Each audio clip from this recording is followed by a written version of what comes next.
Voilà, donc le thème de ce matin, c'est ce qui va tourner autour de la gestion de projet. Et puis on va voir qu'autour de la gestion de projet, on va pouvoir faire différentes actions, faire intervenir différentes personnes, mettre en place des tâches, gérer de la documentation, faire du suivi de planning, faire des relances et ainsi de suite. Donc l'idée, c'est autour du projet, c'est d'avoir un aspect planification, tâche à faire, on va dire, et puis un deuxième aspect qui va être documentaire en lien avec le projet ou directement en lien avec les tâches du projet.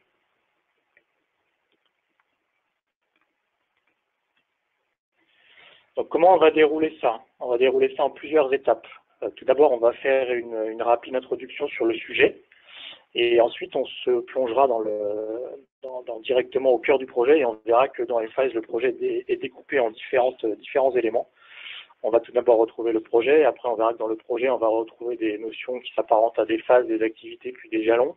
Après, on verra que sur ces éléments-là, on peut venir greffer des ressources et des tâches, par exemple. Et puis, en complément de ces différents éléments, on pourra venir compléter le projet par de la documentation. Voilà. Et puis, on terminera par la session de questions-réponses.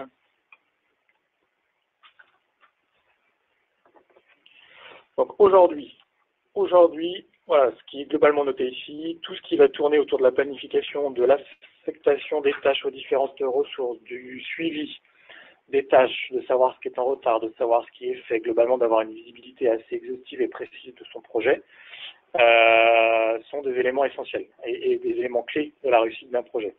Au-delà de l'aspect documentaire d'un projet, de savoir qui travaille sur quoi, ce qui est fait, pas fait, et ainsi de suite, et de notifier les gens sur des tâches qu'ils ont à faire, de planifier ça, mettre ça dans un planning, et ainsi de suite, quoi. Voilà, M5 va aider dans ce sens-là, dans le sens où l'aspect gestion de projet, alors on va pouvoir créer un certain nombre d'éléments sur des choses assez simples à mettre en œuvre, qui ne vont pas nécessiter un temps conséquent et être très gourmand en termes de ressources. Et on va tout de suite pouvoir avoir une visibilité simple sur les projets, savoir qui travaille sur quoi, quelles sont les ressources qui sont affectées, ce qui est fait, pas fait, suivre l'avancement, et puis venir associer de la documentation, si on le souhaite, aux différents échelons de notre projet. Donc, qu'est-ce que va apporter M5 dans tout cela?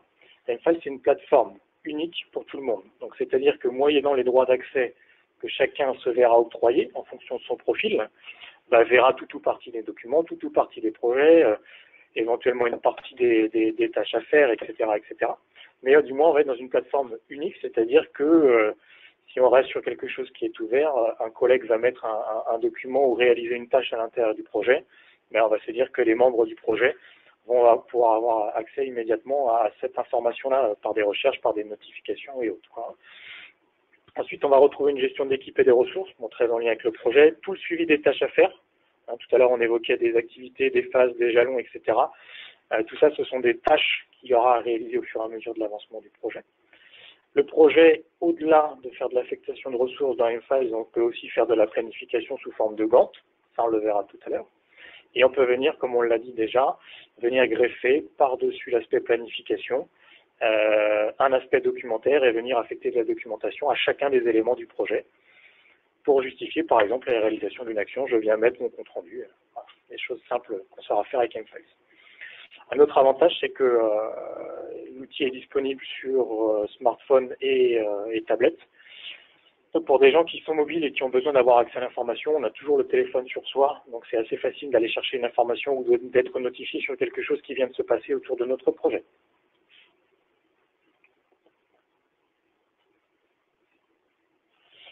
Ensuite, comment va fonctionner M-Files par rapport à tout ça? On va créer ce qu'on appelle des objets dans M-Files. Donc, en bas à droite, on a une capture d'écran qui nous montre certains éléments qu'on peut créer autour du projet. Et ces éléments-là, qu'on appelle des objets dans M-Files, vont constituer le projet. Donc, à travers la création d'une activité, d'un jalon, de ressources, etc., on va pouvoir construire notre projet avec ces différents éléments-là, plus l'aspect documentaire, bien entendu. Donc, là, on a une liste non exhaustive d'objets qu'on va pouvoir créer. Donc, le projet sera le chapeau. Dessous, nous allons avoir des phases, des activités, des jalons, des tâches, des ressources et des documents. Après, bien entendu, au-delà de cet aspect pur projet, on va pouvoir imaginer d'autres choses autour du projet. On va pouvoir greffer des éléments complémentaires liés à la qualité, au SAV, au commerce, aux achats et tout ce qu'on peut imaginer en termes d'éléments complémentaires par rapport à cet aspect pur projet. Voilà. Et bien entendu, les éléments peuvent être liés les uns envers les autres. Hein. C'est-à-dire que, par exemple, je veux lier deux phases l'une à l'autre. Je vais d'abord faire ma phase 1 avant d'enclencher la phase 2. Est-ce qu'elle se chevauche ou pas? Voilà. Ça, c'est des questions qu'on pourra se poser quand on va construire notre projet. Et bien entendu, toujours cet aspect documentaire.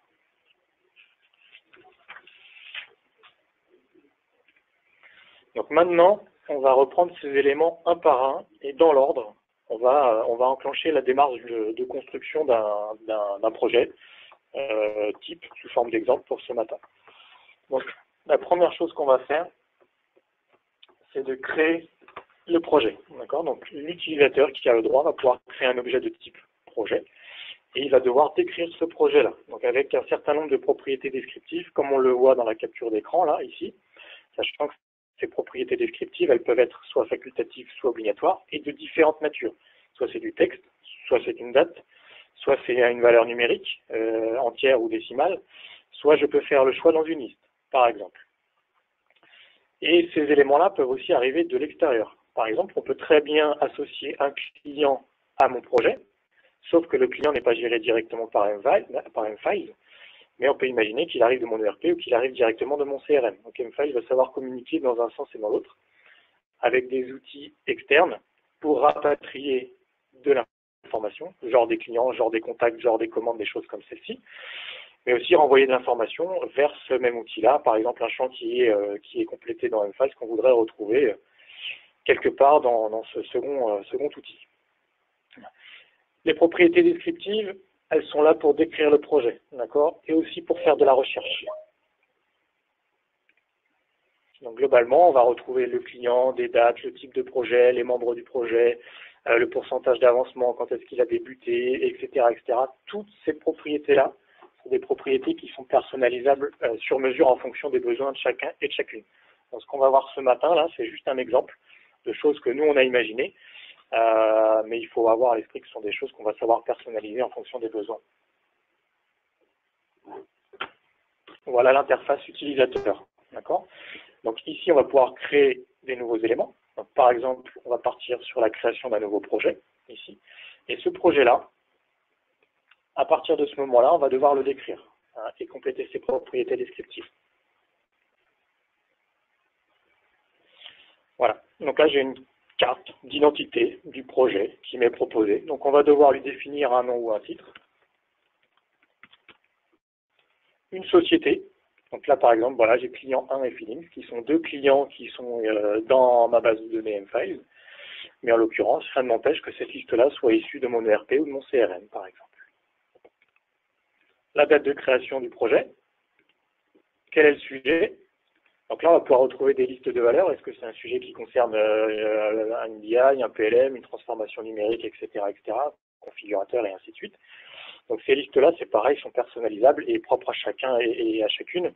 Le but de décrire le projet, comme ça, c'est que derrière ces propriétés-là, derrière, on va pouvoir faire de la recherche grâce à ça. Mais aussi, on va savoir faire de la compilation d'informations pour faire du reporting. Hein, et ressortir de l'information en termes d'indicateurs sur tel ou tel projet de tel ou tel type, en fonction des sujets qui sont affectés. Quel est le chef de projet client? Quel est le chef de projet Feelings? Hop. Je vais mettre moi pour ce matin. Tout ce qui a des petites étoiles ici, à droite de la propriété, sont des informations obligatoires à compléter par l'utilisateur. Sans ça, il ne peut pas créer son projet. Ensuite, on va définir les ressources ici qui vont travailler sur le projet. Donc là, on va pouvoir faire le choix dans des listes de valeurs, voilà, comme celle-ci. Et ces listes de valeurs-là, globalement, matérialisent les ressources. Donc, globalement, c'est les employés de l'entreprise qui vont travailler sur ce projet-là. Et après, on peut imaginer avoir des droits d'accès. Donc, par exemple, là, j'ai mis Alex et Andy sur ce projet en termes de ressources. Donc, ils vont pouvoir avoir accès aux documents et à l'intégralité des informations du projet. Par contre, si on prend Mike, en l'occurrence, qui n'est pas membre du projet, moyennant les droits d'accès, lui, ne verra pas les documents et ce qui se passe autour de ce projet-là. Donc, on peut imaginer la date de début, la date de fin, etc., etc. Il peut aussi y avoir des propriétés calculées. Ici, comme la durée en jours, c'est une valeur qui est calculée par rapport à la date de début et la date de fin du projet. Donc, il peut y avoir aussi une intelligence de calcul par rapport à ça.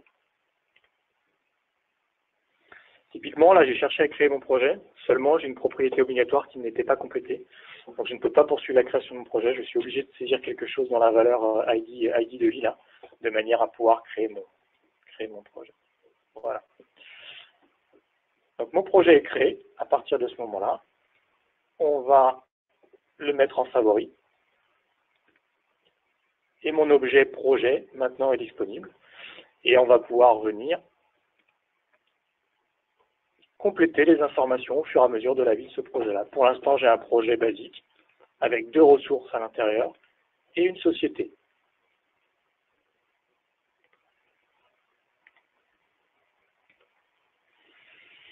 Le deuxième niveau, pour continuer à construire notre projet, concerne ce qu'on appelle dans M-Files les phases, les activités et les jalons. Cette terminologie-là est peut-être revue. Hein. On peut nommer les objets de manière différente. Donc globalement, ici, on a le schéma de comment va se découper un projet dans M-Files. On va avoir directement sous le projet des phases, et dans les phases, on va avoir un certain nombre d'activités. Et des jalons, si on le souhaite. Hein, il n'y a aucune obligation d'aller jusque-là, mais globalement, on va se retrouver avec 3 niveaux, projet, phase et activité, et avec des jalons également au même niveau que les activités. Tous ces éléments-là vont permettre de décrire les différentes étapes du projet. D'accord ? Et on va pouvoir affecter des ressources, donc des personnes qui vont travailler sur chacune de ces étapes-là, soit une phase, soit une activité, soit un jalon. Et il faut également avoir à l'esprit qu'on est en mesure d'avoir des projets modèles, donc par exemple avec des jalons types, des activités types, des documents standardisés pour le projet qu'on saura dupliquer dans la création d'un nouveau projet, pour avoir de base déjà toute cette structure-là qui est prédéfinie. Et après, de ce fait-là, il n'y a plus que les propriétés qui seront à compléter. Mais on aura déjà la structure de base à 90% avec les phases standards, les activités standards, les jalons standards, les documents standards, de manière à ce que le chef de projet ou l'utilisateur qui crée le projet, il aille très vite dans la création de son nouveau projet. Et comme c'est standardisé, tout est pré-câblé. Ça lui évitera d'aller créer sa phase 1, sa phase 2, etc. etc. Voilà. Et ensuite, chacun de ces objets, phase, activité, jalon, va avoir des propriétés descriptives, en toute logique, et on va affecter des dates, et les dates vont servir derrière à la planification. Donc on y va. Voilà, partant du projet, ici, on va pouvoir créer une phase, par exemple. Donc on peut l'appeler phase 1, après le nom et la description ici est propre à chacun. On va dire que cette phase 1 est liée à mon projet. Voilà. Ensuite, il me propose de rapatrier ici un certain nombre de propriétés qui sont issues de mon projet et également présents dans la phase. Soit je fais oui, soit je fais non, hein, ça c'est libre à chacun. Ensuite, je vais affecter, si je connais la ressource qui va travailler sur cette phase-là, je peux affecter ici la ressource ou pas. Hein, ça se fait comme on veut. Et on va lui mettre une date de début et puis une date de fin, ici par exemple. Et on va aller jusqu'à fin mars. Et on va faire créer. Donc là, mon projet commence à se dessiner. J'ai mon projet avec une phase 1. Voilà. Et à l'intérieur de cette phase 1, je vais pouvoir imaginer créer par exemple maintenant une activité. Donc là, effectivement, on fait tout de manière manuelle. Mais on peut imaginer aller beaucoup plus vite dans la saisie et en ayant un mode projet standardisé avec les phases qui vont bien et les activités qui vont bien. On va créer l'activité 1 qu'on va associer à mon projet. Alors, est-ce que je vais rapatrier mes ressources encore une fois, oui ou non? Ça, c'est comme on veut. Et que je vais associer à la phase 1 de mon projet. Et là, après, au niveau des ressources, on verra tout à l'heure, j'ai plusieurs options qui vont s'offrir à moi en fonction de la connaissance que j'ai et de la ressource que je vais vouloir affecter à cette phase. Peut-être qu'à ce moment-là, je ne sais pas qui va encore travailler sur l'activité.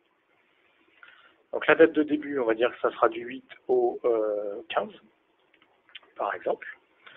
Et ici, on voit qu'il y a un pourcentage de progression. Ça, on y reviendra tout à l'heure. On sait aussi gérer sur une activité des listes de valeurs, comme celle-ci. Est-ce que ça a été fait dans les temps? Est-ce que ça a été fait en avance? Est-ce que ça a été fait en retard, etc. Le but, après, c'est de voir au niveau délai du projet, d'aller ressortir toutes ces informations-là pour se dire, ben, ça c'est en avance, ça c'est en retard, et d'aller chercher l'information pour savoir ce qui s'est passé réellement sur le projet. Alors là, je viens de me faire embêter, parce que typiquement, vous voyez ici, j'ai mon activité qui cherche tout de suite à se mettre tâche à réaliser. Et la tâche à réaliser sous-entend que j'ai une ressource qui doit être affectée ici. Or, on peut partir du principe que je ne sais pas quelle est la ressource qui va travailler sur cette activité-là. Donc pour l'instant, je peux la mettre en tâche non démarrée. Voilà. Et quand je connaîtrai la ressource on va dire non affectée plutôt. Voilà. On y reviendra tout à l'heure sur cet aspect affectation de ressources. Voilà. Donc là, pour l'instant, j'ai mis mon activité en non affectée, voilà, parce que je ne sais pas la ressource qui va travailler dessus. On peut imaginer créer une seconde activité. Donc le principe sera le même, hein. Je vais créer une activité, toujours en lien avec mon projet et avec ma phase.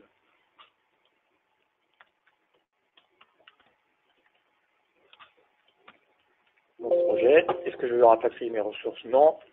À quelle phase c'est lié? Ma ressource, je ne connais pas. La date de début, on va dire par exemple, ça va être du 18 au 29. Ici, statut de planification, pourcentage de progression, même chose. Et là, on va dire que c'est non affecté, puisqu'effectivement, je ne connais pas encore la ressource que je vais associer à cette activité. Et là, on commence à avoir une vue, liste du projet qui commence à se dessiner. Je vois ici que j'ai une phase, et dans la phase, je vois que j'ai deux activités qui sont pour l'instant dans un statut non affecté. Hein.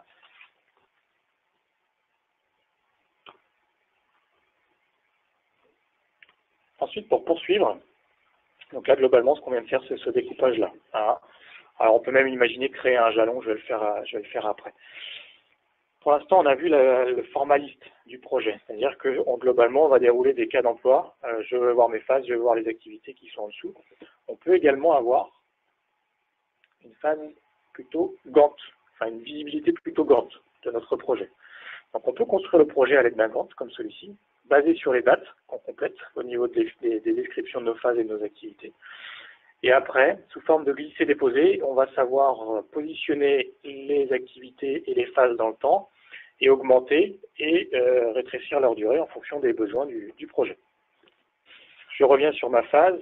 Je vais terminer simplement, on va créer un nouveau jalon, par exemple, ici. On va dire validation phase 1 pour mon projet. Voilà, pour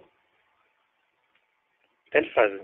La ressource, on va dire, la ressource, je vais mettre en non affecté puisque la ressource, je ne la connais pas. Donc là, on est dans une vue liste. Après, j'ai la vue Gantt qui est disponible ici. Je vais retrouver les mêmes informations, mais sous format graphique. Je retrouve ici la phase 1 de mon projet. Sous la phase 1, je retrouve mes activités et je retrouve mon jalon, ici validation phase 1, pour lequel je n'ai même pas mis de date. Donc à la limite, on peut mettre la date après si on ne la connaît pas encore. Là, je n'ai pas mis de dépendance entre la phase 2 et la phase 1, mais j'aurais pu créer une dépendance entre ces deux phases. Et après, on peut imaginer avoir un projet, voilà, phase 2 avec les activités qui vont bien à l'intérieur, compléter les activités 3, 4, 5 de ma phase 1 et ainsi de suite. Après, comment ça fonctionne ici d'un point de vue graphique? Simplement, si l'activité 1, vous souhaitez augmenter sa durée, on est sous forme de glisser-déposer. Donc, simplement, on prend la barre, on tire et on s'arrête là où on veut. Là, on est en visibilité en semaine, mais il y a des possibilités de zoom pour travailler à la journée si on veut avoir une vue un petit peu plus précise. Et simplement, également, si la date de début ne nous convient pas et qu'on veut l'ajuster, on prend la barre, on glisse et on dépose. Voilà, c'est pas plus compliqué que ça. Et comme on le disait, vous voyez ici sur chacun de ces éléments, phase, activité et jalon, on peut affecter des ressources dans la colonne ressources. Et on peut affecter des dates de début, des dates de fin, des pourcentages de progression et avoir une visibilité sur les étapes dans lesquelles sont ces différents éléments.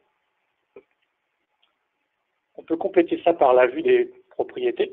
Donc on peut avoir une vue graphique tout en ayant une visibilité sur les propriétés. Ce qui peut permettre tout de suite d'aller venir, par exemple sur mon jalon, ici, d'aller voir ses propriétés, et puis dire j'ai oublié de mettre la date de fin, et j'avais le droit puisque c'est quelque chose qui n'était pas obligatoire au départ. Par contre, c'est quelque chose que je vais venir compléter maintenant. Alors, je peux le faire aussi dans l'environnement graphique de mon projet si je le veux. Voilà, les jalons sont matérialisés en fait par des petits losanges. Les couleurs sont entièrement personnalisables. On n'est pas obligé de travailler du jaune, du vert et du bleu. Et le jalon, c'est pareil. vous pouvez le prendre et vous le glisser, vous le déposez là où bon vous semble en fonction de vos besoins.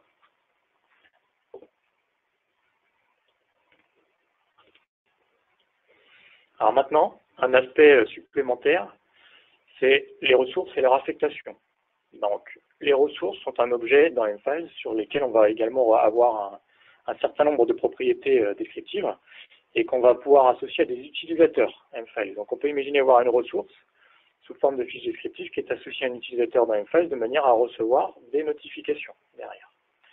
Ces ressources-là, donc sont globalement les membres du projet, pour faire simple, elles sont responsables de la réalisation des différentes actions du projet, les phases, les activités et les jalons. Et comme on l'a dit, en complément, elles peuvent recevoir ou pas des notifications sur les tâches qu'elles ont à réaliser au fur et à mesure de la vie du projet.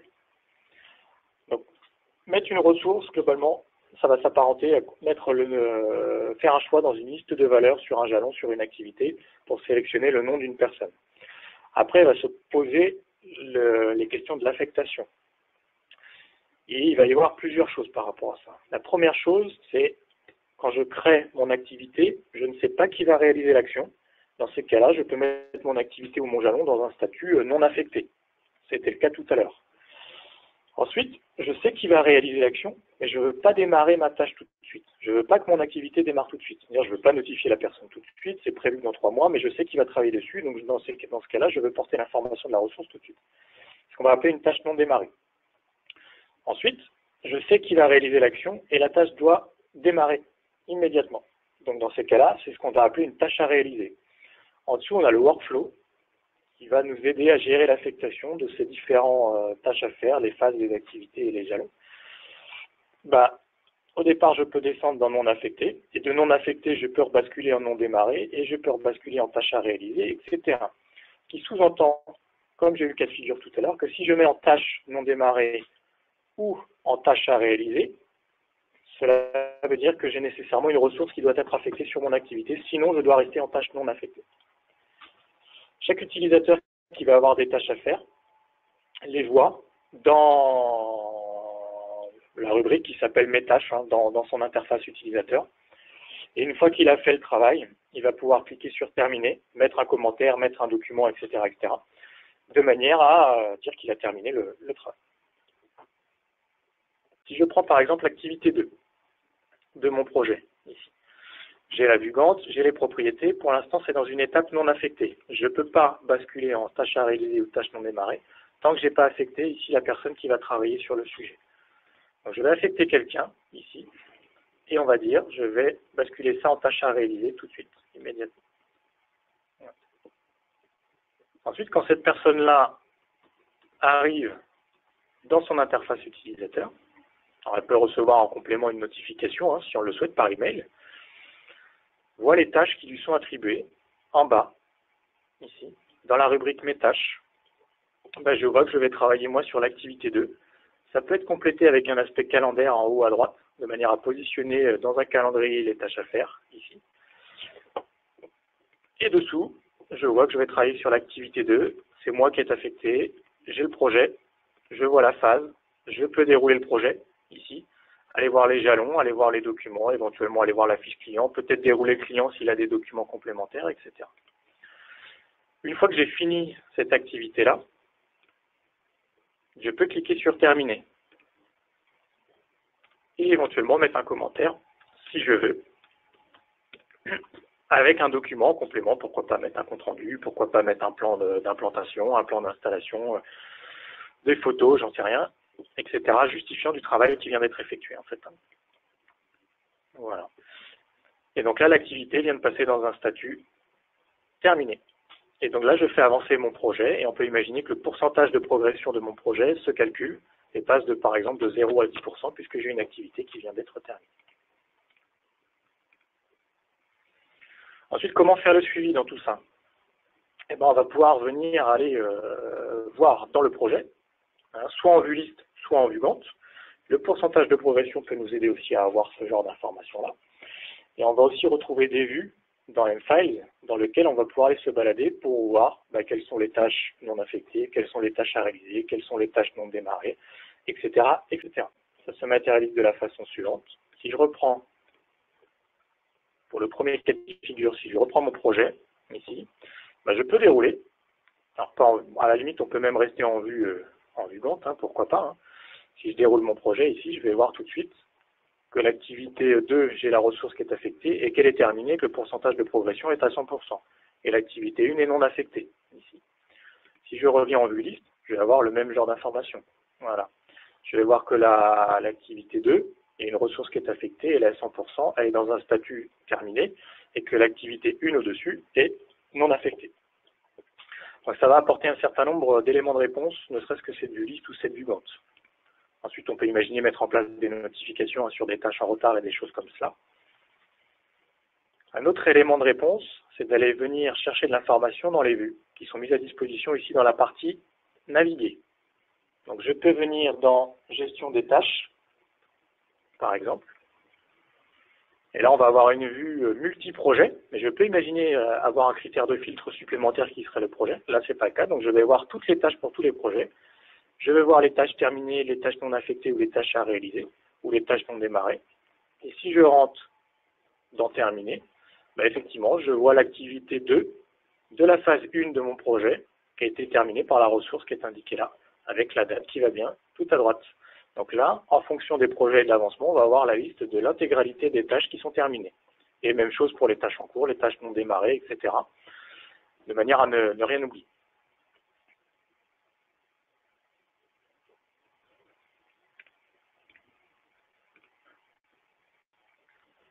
Voilà, donc après avoir réalisé la description de notre projet d'un point de vue tâches à faire, activités et ainsi de suite, on va retrouver des informations maintenant complémentaires en ce qui concerne la documentation. Donc la documentation peut être affectée à tout niveau du projet, et ça peut être n'importe quel type de document, genre un email, genre des photos, genre un Word, des choses comme ça, ou des vidéos, peu importe à la limite, le type de document qu'on va savoir associer. On peut avoir des modèles de documents dans M-Files, c'est-à-dire qu'on peut imaginer avoir un modèle de compte-rendu de manière à ce que quand je crée un compte-rendu, on va tous être sur la même trame de documents, et le document peut se compléter de manière automatique, en partie, et après on va laisser libre l'utilisateur de saisir ce qu'il a à saisir à l'intérieur, mais peut-être de compléter l'entête du document avec le nom du client, le nom du projet, des dates, etc., le statut du document, et ainsi de suite. Ensuite, on a un cycle de vie sur ces documents-là, d'accord, qui peuvent être de différentes natures en fonction des besoins de chacun. Ça peut être quelque chose d'assez basique, le document il est en rédaction et ensuite il est diffusé, ou alors le document il est en rédaction, il doit être signé par quelqu'un, et ensuite il est signé. Voilà, donc le cycle de vie, on va le matérialiser à travers ces exemples qu'on voit, qui sont non exhaustifs, on peut en avoir bien d'autres, mais on va matérialiser le statut du document et qui va faire quoi à l'intérieur par rapport à l'avancement du document, rédaction, signature, diffusion et ainsi de suite. Ça c'est pareil, c'est quelque chose qui est entièrement personnalisable. Il y a plusieurs choses. La première, c'est de réaliser un glisser-déposer. Je prends mon projet qui est ici. Voilà, je reprends les activités, les phases, etc. À la limite, on peut s'arrêter au niveau projet pour l'instant. On va se dire, j'ai un document Word, voilà ici, qui a été rédigé. Un document Word classique.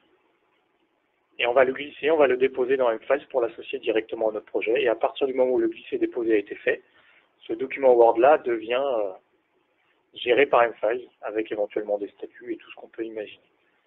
Voilà, pour information, vous avez la barre d'intégration M-Files qui est disponible dans l'environnement Office pour aller faire de la recherche, ouvrir, enregistrer, faire de l'insertion de propriété, etc.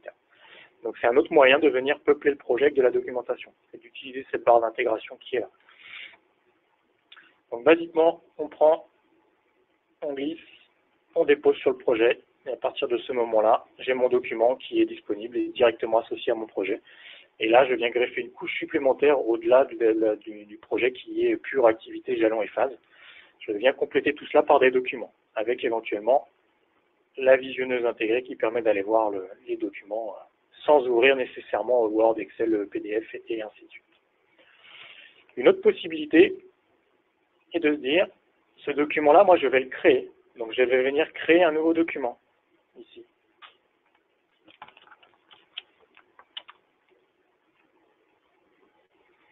Et je vais avoir des modèles qui sont prédéfinis. Vous voyez, j'ai un modèle de compte-rendu de réunion, j'ai un modèle de fiche d'intervention. Je vais pouvoir dire c'est un document de tel ou tel type, est-ce que c'est un budget, est-ce que c'est un plan d'action. Donc ça, c'est une liste non exhaustive de type de document qui est propre à chacun. Donc par exemple, effectivement, je vais dire c'est un compte-rendu de réunion, ici pour moi. J'ai mon modèle qui est mis à disposition. Donc quand je crée un compte-rendu, moi ou un de mes collègues, on est tous sous le même schéma. Après, je vais décrire ce document-là. Voilà, je vais dire c'est mon compte-rendu qui est lié à mon projet. La date de création, ça sera aujourd'hui. Je peux lier une phase, une activité et un jalon si je veux. J'aurais pu glisser-déposer sur un jalon, par exemple, le document de tout à l'heure. Et là, il se met dans une phase en rédaction. Et je fais créer. Voilà. Et à partir de ce moment-là, j'ai mon document qui est en visu sous mon projet. Alors, on l'ouvre ou pas dans Word après, c'est pas très grave. À la limite, on aurait pu décocher la petite case pour ne pas avoir à l'ouvrir dans l'environnement Word. Voilà. Donc là, on est en présence d'un modèle de document en fait qu'on va savoir compléter automatiquement avec les propriétés du projet, du client et ainsi de suite.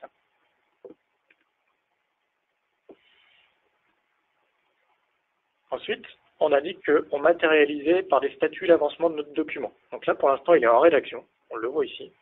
Et en fait, à travers le workflow, j'ai possibilité de le diffuser. Et après, il va y avoir par rapport à ça des règles de diffusion. Il peut y avoir de la notification de différentes personnes du projet ou externes au projet pour dire voilà, le document, le compte rendu de telle date du projet est disponible. Donc on va le diffuser ici. Et encore une fois, on peut mettre des commentaires si on le souhaite. Voilà. Et donc là, le statut de mon document, on le voit dans l'étape ici, passe de en rédaction à diffuser. Et là, je commence à avoir une vue intéressante de mon projet. Je commence à avoir une vue activité et une vue documentaire de mon projet avec les statuts qui travaillent sur quoi et les documents qui sont associés à tout cela.